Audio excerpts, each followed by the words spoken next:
Hello and welcome to part 2. Although it was said part 1 was about flowers, just look at what you can come across around any corner.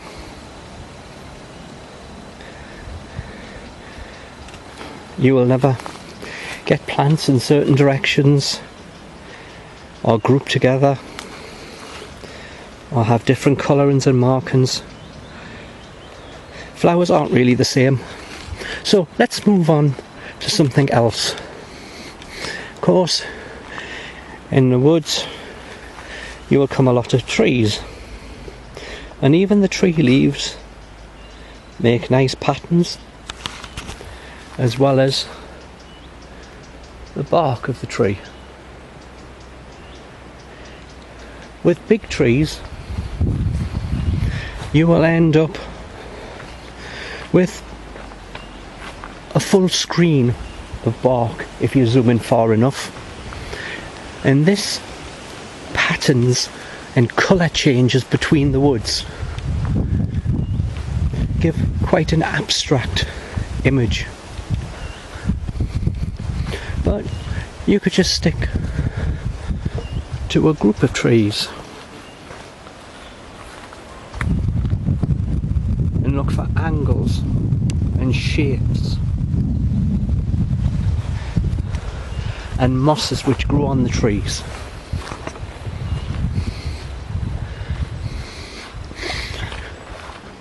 Your trees will of course be different depending on where you are.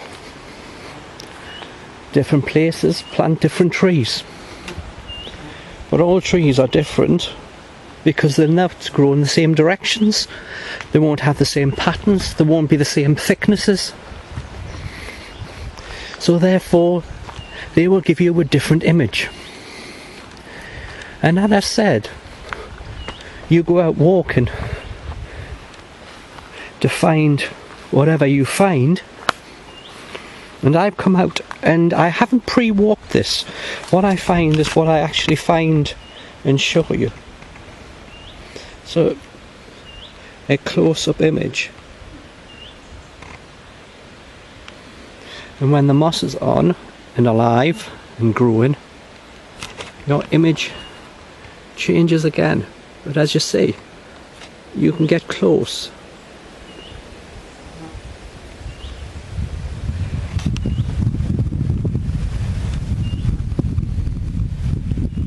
And don't forget, the standard lens, you can only take your camera so close. So if you're going to do plants, then you need to get either a way to make your lens get closer so it becomes a macro lens, or you can get quite cheap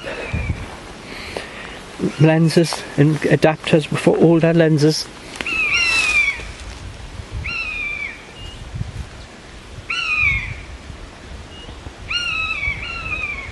Once again, a different tree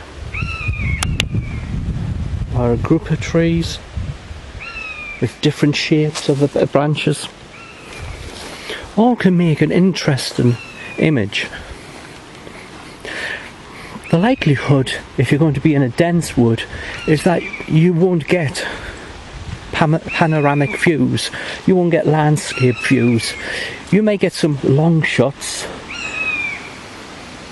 like this, which is the path here going off into the distance.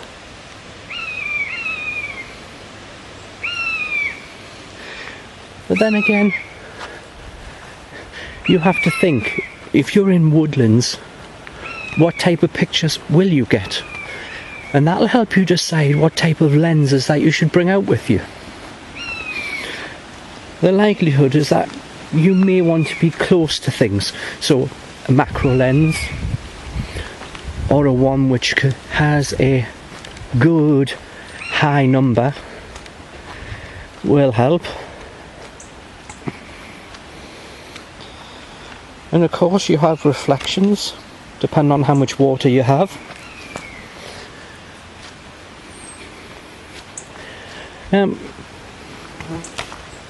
Although I haven't planned any of this to show what images you can get, because I thought it would be easier for you to see. You have the image of the screen. You can look, and what catches your eye, not necessarily what catches mine.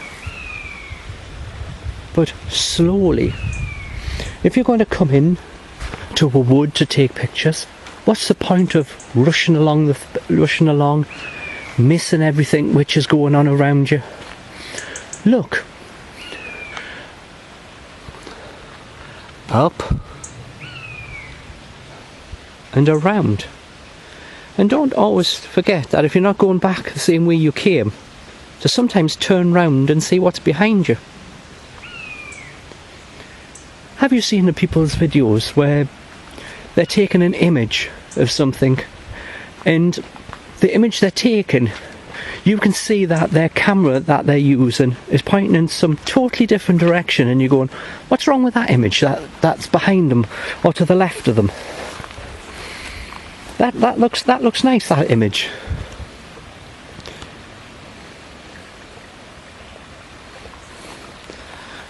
Well, that's why you can miss the same image as well. You can be so concentrated on what is in front of you and a certain image that you've seen that you miss whatever is around you. You don't look lower down, you don't look higher up. You just take what is in front of you.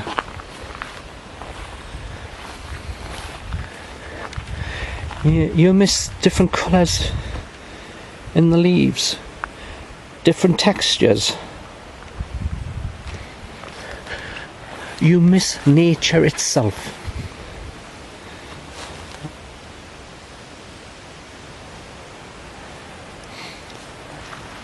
You don't have to make a picture that everybody likes.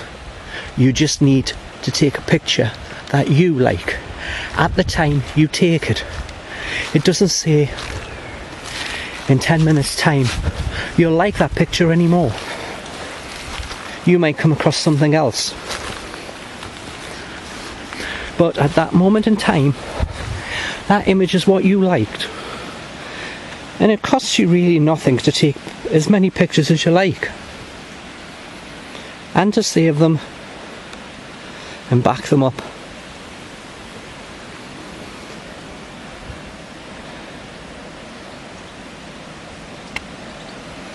But what you need to do is keep your eyes open for something unusual, something which stands out.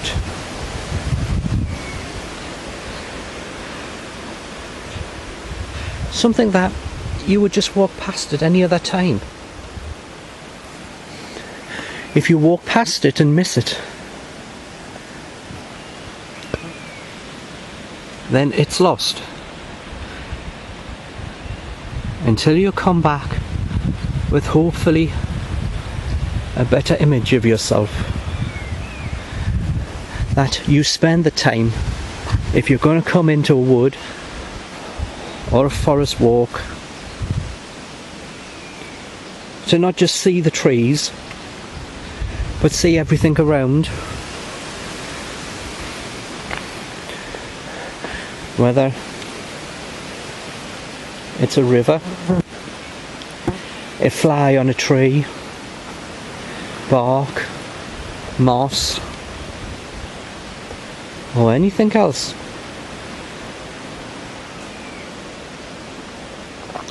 So hopefully this has opened your eyes a bit to that. Although there's trees in the forest, there's other things in the forest as well. Now, I'll continue this type of series of showing you rather than going out and just taking a picture of it and telling you settings. So, I'll see you in the next one. Subscribe, leave comment and like. Bye for now.